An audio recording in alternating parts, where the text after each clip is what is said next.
Bonjour, mesdames et messieurs. Bienvenue dans ces 5 minutes d'information. Mercredi soir, le président Alassane Ouattara a reçu à sa résidence à la Riviera Golfe le président du NDI, le National Democratic Institute. Sujet principal de leur entretien, l'organisation de la présidentielle de 2020.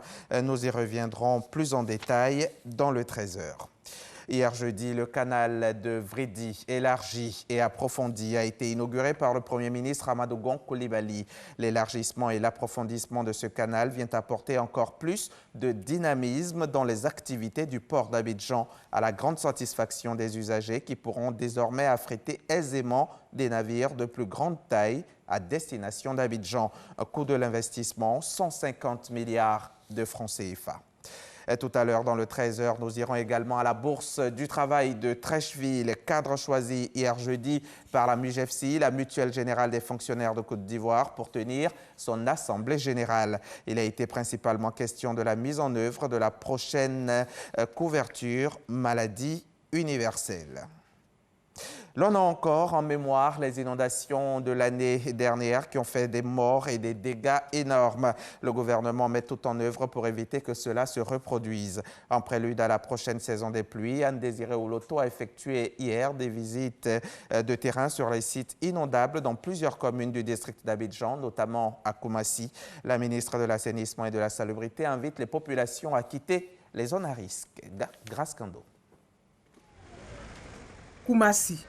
Du carrefour Zoé Bruno jusqu'au marché Gouro, commerces, habitations et autres installations empêchant l'évacuation des eaux pluviales ont été déguerpis il y a quelques jours au profit des travaux d'assainissement. À ces initiatives s'ajoute la construction d'un réseau d'eau usée et l'aménagement du canal d'Anoumabou, des travaux coordonnés par l'Office national de l'assainissement et du drainage. S'agissant de Koumassi, nous avons entrepris ce qu'on appelle la libération des exutoires. Nous, nos canalisations, nos drainages d'eau pluviale sont comme les veines d'un corps humain. Quand c'est sectionné, quand il y a un garrot quelque part, ça ne peut pas circuler. Donc les exutoires sont le terminus de ces ouvrages-là et qu'il fallait libérer. Ensuite, nous avons entrepris ce qu'on appelle les travaux de pré-saison. C'est des curages de canaux de drainage d'eau pluviale. Nous avons les travaux de libération des emprises. Oui, malheureusement, à Koumassi, il y avait beaucoup d'extensions sur nos réseaux qui sont également réalisées. À Koumassi, nous pourrons être à 2,5 milliards. Ça va aider énormément pour la saison des pluies.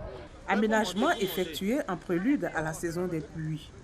Pour s'enquérir de l'état d'avancement des travaux, la ministre Anne-Désirée Oloto, en compagnie du maire de la commune, effectue une visite de terrain. À Koumassi, les conditions d'atténuation sont en train d'être mises en place par le maire. Vous avez les entreprises ici qui ont commencé leur travail, mais le problème c'est que l'ONAD, par exemple, qui est chargé de l'assainissement et du drainage, n'arrivait même pas à avoir accès à certains sites à cause des occupations anarchiques.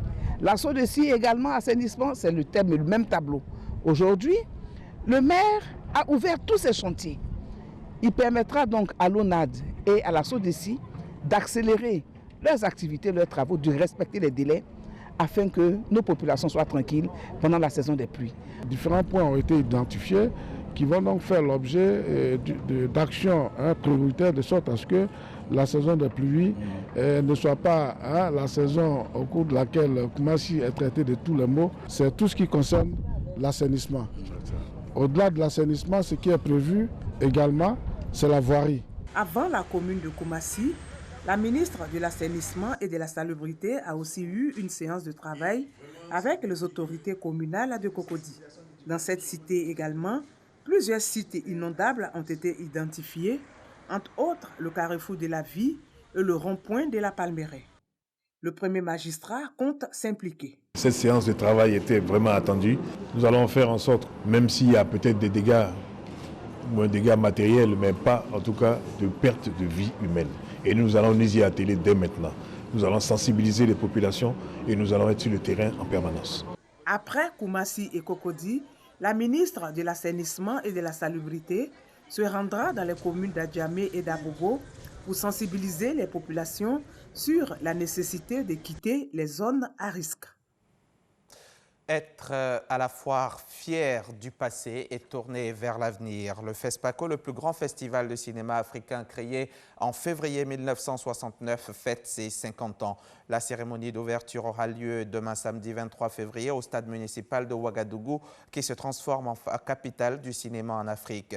Le 26e festival panafricain du cinéma a sélectionné plus de 160 films de cinéastes de tout le continent mais aussi de la diaspora.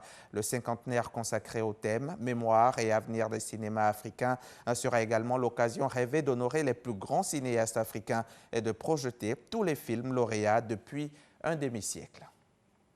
C'est la fin de ce flash. Merci de l'avoir suivi. Je vous retrouve tout à l'heure à 13h pour le point complet de l'actualité.